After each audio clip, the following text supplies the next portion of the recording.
بسم الله الرحمن الرحيم. السلام عليكم ورحمة الله وبركاته. Soomaaliyeed meel walba joogto salaamaya waxa waaye horta mar walba waxa isdhaha barnaamijyadan hadalka waxa waaye adigu barnaamijka talentigaaga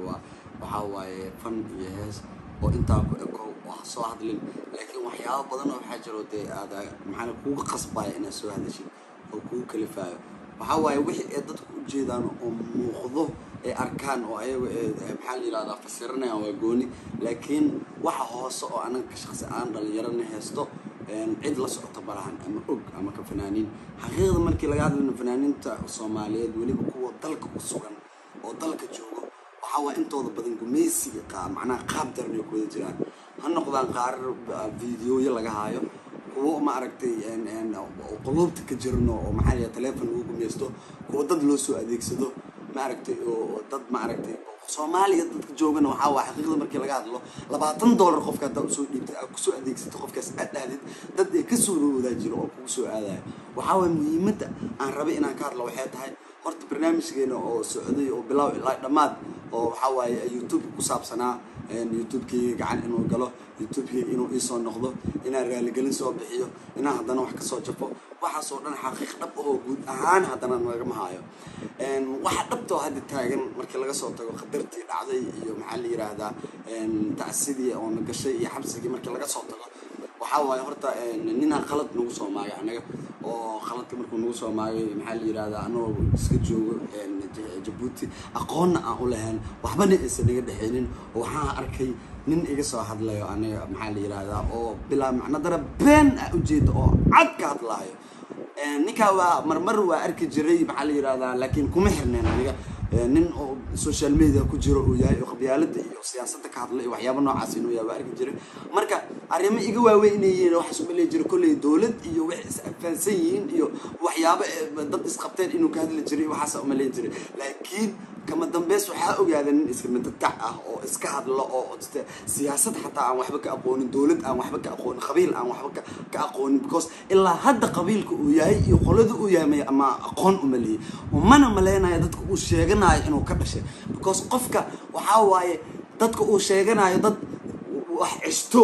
oo dad macnaha maxaa la yiraahdaa qabiil Soomaalida kamid ah oo la yaqaano oo magac ku leh oo dad ka dhashay oo siyaasiyiin leh oo dhalinyaro leh oo fanaaniin leh oo wax walba leh waaye oo waxa way qofkan haduu qaldan yahay qabsan karo laakiin aniga hadda waxa aaminsanahay shakhsigaas asiga ah waa magaciisa qaadin oo Soomaaliya oo dhan ay wada ogtahay YouTube-ka hadda kor gacanta u gali jiray waxa way in uusan qolaba lahayn boo qof qol cid oo ka dhashay ama loogu dacwado u saleen xaqiiqda markii aan ka hadlaayo horta aniga cid aan ka baqaayo ilaahay ma jirto maxaa waa daraadno waxa igu kalifay in aan aniga inta soo fariisto oo aan live inta u soo galay YouTube aan soo dhaw maxaa la yiraahdaa apa social media tahay maxaa la waa ka baqaaya kana waa ka saaraya waxa waa aniga waxa soo wacay nin dhalinyaro ah oo YouTube-kiga hayo oo walaalkayga deeq darajo oo Kenya degan oo meeshaas joogo waxa waaye oo dad aaminna aan ahayn YouTube-kiga asoo 8 ku maraya u dhiibay deeq darajo oo aan waxba ahayn waxna aan ka jirin waxa way gacanta ku soo qabtay copyright igu sameeyay waxa waa ku tatayay waxyaabo badan oo igu sameeyay YouTube-kiga waxa way heesaygu ii xiri jiray waxa way account igu xiray YouTube-kiga lacag inaan ka sameeyay heer oo i gaarsiiyay wax walbo si walaalnimo iyo kalsooni ay nooga dhaxayso oo isla marnay waxa way qof aaminay aan nafteeda aan ku aaminay waxa wixii uu ii soo diri jiray wax walbo ii sameeyay jiray okay ninkaas aniga saaxiibkayga maanta hadii uu gacan u galo ama gacan bini aadan ama qof uu gacanta ku dhigo waa ku qasbanahay in YouTube muhiim ma ahan naftiisa ay muhiim ah Soomaali Maxamed ha ogaato ama ka dhaadhacdo aniga ku adkaysi waan ku adkaysan karay ninkaas markaan lahaa 48 saac wada kaaga saaray markuu ilaaha aan lahaa wax aan xaniyahaaga fuul waxa iga qaadi kartid malahan anoo Muqdisho dhax joogo oo aan cidna ka baqaynin oo aan isdheyn qabiil aan aaminsaneen oo kan yahay idaarood iyo fikri ka dhaay qabiil iyo inta ku jirta iyo waxaas ugu jirin xaniyahayga nimadeeda anoo kalsooni kale aan deeyay cidna aan deeyay ama cidaas ka dhicinaysa ugu jirin ama qofna u soo marin rabina nimadeeda xaniyahayga ku hadlay inuu soo waxba iga qaadi karna oga because fanaaniinta Muqdisho boqolkiiba 99 gacanta ugu jiraan nooca gacanta ugu jirna aniga ma ahaan ma fahanti oo ugu soo qaldamay Djibouti ka soo bilaabo iga soo daba dhigtay waan ka aamusay shibanka ere waxyaabo badan oo ka hadlay Djibouti jooga gaaja ku dishay kanoo ka hadlay waxyaabahaas ka hadlay waan ka aamusay ilaa Muqdisho imaaday waxa waaye wuxuu ilaahay farmaajo iyo maxaa uga soo hadashay arrintii haddana shabaa ka eri wuxuu yiri show kama qayb geli kartid macnaa salka ii saare wax igu kalifay marka anoo oo aan ninka aan u naageenin aan ka baqin oo aan video u igaynin oo waxbana igu sameeyeen wax igu kalifay inaan dhaho aniga habeenada kamid ah anuu garow jooga wax soo wacay deeq darajo soo wacay wuxuu igu yiri ninaga shit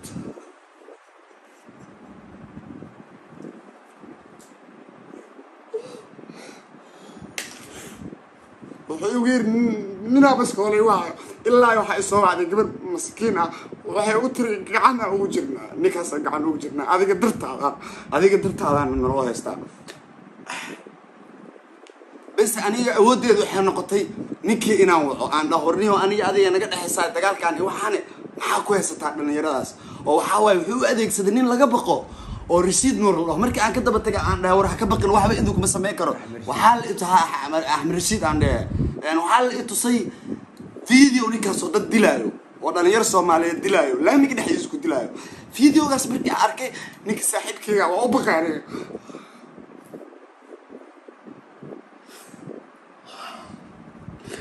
waa u baqay bis ninkii markaa waxa wuxuu igu yiri live soo gal way bari waa bariye ninkii markaan bariye waxa waay waxa la ii sheegay ninka saaxiibkayga ahaa in la sii daayo deeq darajo markii la sii daayo waxa ku yiri saaxiib ka soo tag meeshaas waxa waay imaw jimeelkayga ninkii gacantiisa u gale inta imaa ku ere waxa waay deeq darajo ka soo tagay ilaahay deeq darajo iyo familkiisa meeshii iyo gurigiisa iyo wixiisa iyo noloshiisa oo ka soo carro oo anigu xabsi ku jiro oo garow ila imaado waxa Soomaali wax ma fahansanin deeq darajo ku qayaani waxyaabo noocaas ka hadlaaya marka hadda waxay taagantaa waxay ugu kalifay inaan soo hadlo waxa waay ninkii maxaa la yiraahdaa hadda YouTube-kayga baasweerkay wixii oo dhan gacanta ku haystaa inta ka baqaay ma laha gacanteedana ay ugu jiraan waxa waay maanta kalsooni iyo khibrad aan u leeyahay ee Soomaali ugu aamintay aan YouTube la soo fariistay ee qofna ma bari jirin xaniyay igu jiray oo Soomaali isku barin wali igu jira waxa waay daciif waay nin rag ma ah meelaha hoos ka soo hadla meelo hadeerta wax ugu kalifaa waxay tahay codkii dad waxaa jiro oo dad waaweyn oo arrinka inay ogaadaan rabaan dad asxaabta kamid ah oo codad aan markii aan ka qabanayno iyo ana la wadaag ana diray waxa waa dad u diray waxa waa inay ogaadaan ada codadkii la soo dhigay YouTube marka message ani ninkaas aniga YouTube-kayga iguma soo celinaysiis ahaysiinay YouTube-kayga xaniyay marka hore la iga qaaday la igu soo celiyay habeenada kamid ah oo deeq isla joogna deeq telefoon ku hadlaaya arkay oo ninkaas Ahmed Rashid Allah ka hadlay oo Ahmed Rashid ka telefoonka ka qaadnay deeqo waxaan ku iray saaxiib adaaninkaas ninka la yiraahdo Ahmed Rashid u galiyay gacanta YouTube-kayga waxa waay hadeertaan adaaninkaas saas waxa la yiraahdo iiga heelay waxaan iga ma qaadi lahayn YouTube cusub aan aniga hadda sameystay YouTube-kaasna waxa waay uma baahni laakiin xaqiiqada jirto waa ka soo hadlayaa baa ku iray asoo siraftiisa dhooraayo oo ka baqaayo Soomaali Maxamed siraftiisa uga baqaayo Ahmed Rashid oo YouTube-kayga ii soo celi intuu wacay anoo aan la baryo tamin aan wicin oo soo galay qadka ninka la yiraahdo heblaay hebelka caliso markuu soo galay wuxuu yiri iyo kuugu wareejiya sidii YouTube-kayga ugu wareejistay maxaa la yiraahdaa oo aan deeq darajo baasweerkii wixii hadda ii bedelay bas marka si walaalnimo oo iiga codsado yiri maxaa la yiraahdaa ii soo gal YouTube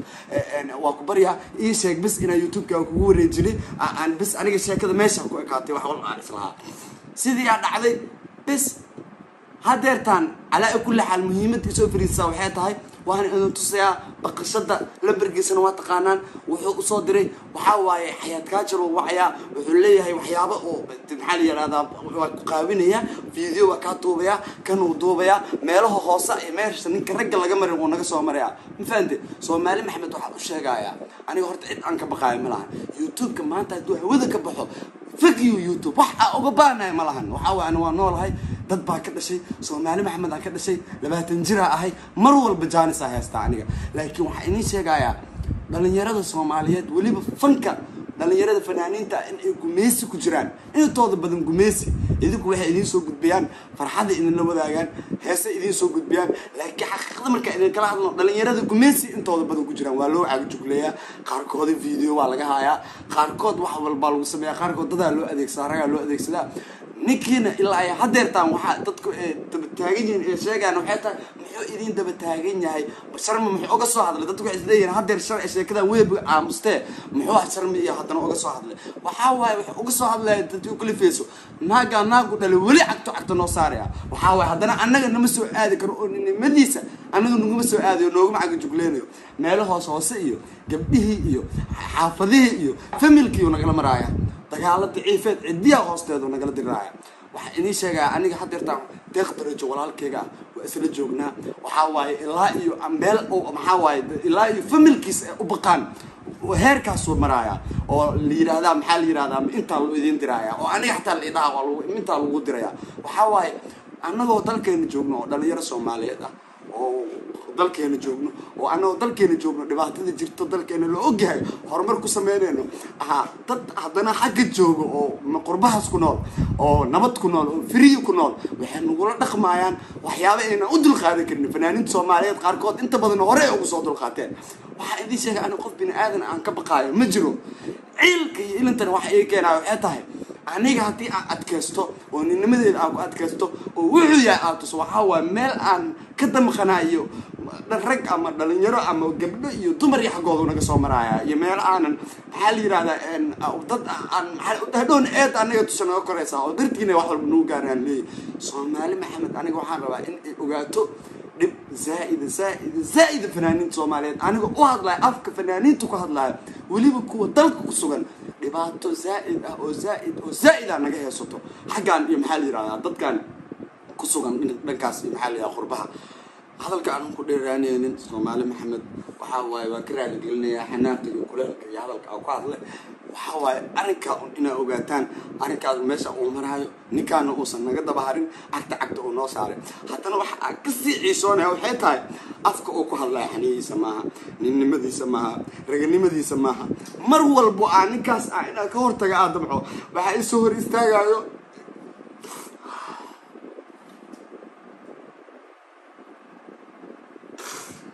أحمد رشيد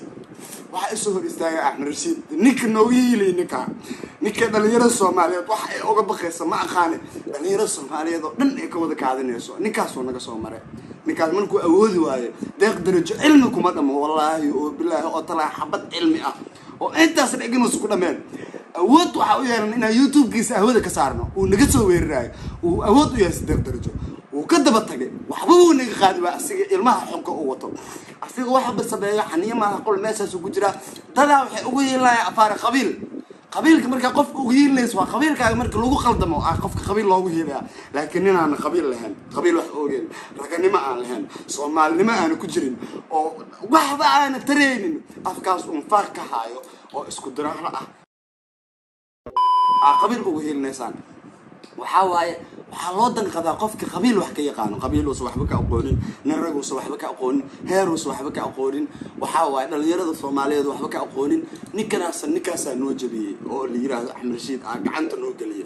وحاوي هذا مجبين أو معناها إن وحلوينا عن العشرة ما يوتيوب كيجي إن معناها عنت وكويستو أما ولي الحكم يوتيوب كيجي أنا عنت كويستو حتى تقدر يجادك عنتكم هاي أكونت كيجي أنا عنت كويستو يوتيوب كيجي أنا عنت كويستو حب أنا عنت كويستو لكن ولي عقد جوجلين يضطك يقدر يجي إلا حتى وحاوي وكسوت تكنولوجيسي وحي أسعد هرمركيسي ماشي جوج وكسوت وحاوي حياة كاجل أيضا الصدق كله تكبرها وكسوت تكتي وحاوي حمر يكسوت هاي وقصة ضبطك وحاوي ضبطه وحضر وخبطي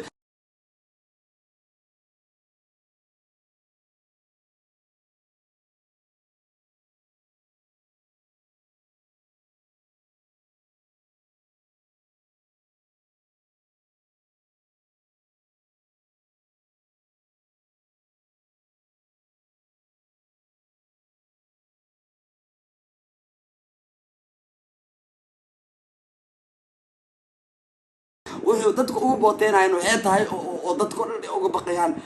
dhalinyaro Soomaaliyeed fanaaniin Soomaaliyeed dad fara badan oo hadda magacyadooda inta ka soo qaadeen oo hore wax ugu geystay oo fiidiyoyo oo ka saastay inta badan ninkaas dumarku wax ku sameeyaa rag wax kuma sameeyo ragna wax kama yaqaano waxaan aaminsanahay inaysan waliba rag is arkin haddii rag is arki lahaayeen ama maanta uu Soomaaliya joogi lahaa waxa waay ninnimadiisa la tusi lahaa waxa uu asiga yahay buu arki lahaa Soomaali Maxamed waxa ogaataan ninkaas inuu dhib ugu haayo dhalinyarada Soomaaliyeed inuu dhib ku haayo ma fahanteen waxa waaye anigu inta hadalkaas wax u soo gudbinaayay oo muhiimadu ay tahay waxa waaye oo raaligelinta aan dhaweydo bixiyay ama baryada aan baryahay ma ahan wax aniga asiga ka baqay ama cilmi uu iga badiyay ee deeq daraja baskoolad madax looga haaya xaniyo gurigiisa loogu tagaa ku yiri ma fahanteen si familkiisa loo tagay waa la soo waxay marka aniga awood kale oo ii furneed ma lahan wada kale oo sameeya in ninkaas tawaco aan bariyo oo video soo duubi dhaho aan video u soo duubo wada ahayn ma lahayn markii tii ay dhacday isla subaxii qadara qabsatay oo xabsiga gale oo tacsiya ay gashay ninkii ilaa hadda uu dib taagay alaa kula hadalka waxa ku soo xiraaya muhiimadu ay tahay waxay tahay ninkaas asiga ah inuu wali cagta oo noo saaran yahay oo nadabahayo waxa waaye anigana ma aan shakhsi u dabahayo waxa waaye ninka deeq daraja oo dhalinyarada walaalkayga ah iyo waxa waaye bahalkii maxaa la yiraahdaa teeda anoo dhan family waa ka dhalanay qofka familkiisa anoo maxaa dadku isdhaana laga yaabo dadkan maxaa la yiraahdaa familiadood ma meesan waxba qaban karin oo ninkaas yaa horta family wax qaban kara family qofka markuu familkiisa loo ogaayay meesha ka soo jeedo ninkan familkiisa lama ogo wuxuu yahay kama soo jeego qabiil uu sheegtaa qabiilku uu sheegto wuu sheegta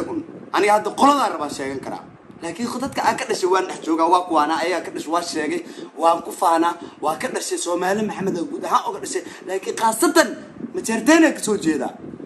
qabiilkan in la isku barto waa muhiim ma ahan qabyaalada qulubta ma ahan ma fahanteen laakiin muhiimadu waxay tahay ninka meel loo raacdo ma lahan oday cista ma lahan nabadoo looga dacwoodo ma lahan dad loo mara ma lahan wuxuu yahay ma lahan saasay tahay dad ugu sii heelinaya aan qabyaalada iyo Soomaalinimada iyo qabiilkaba waxba ka aqoonin marka waxa uu sheegayaa Soomaali Maxamed arrinka inay saa u ogaato videoga wax igu soo kalifanay arrinkaas ahayd waan in salaamiya kuma sii dheeraan karo waxa waaye hadii hadalka inta ka badan ku sii dheeraadana hadal iga tagaayo Soomaali Maxamed salaamu calaykum waan in salaamaya goodbye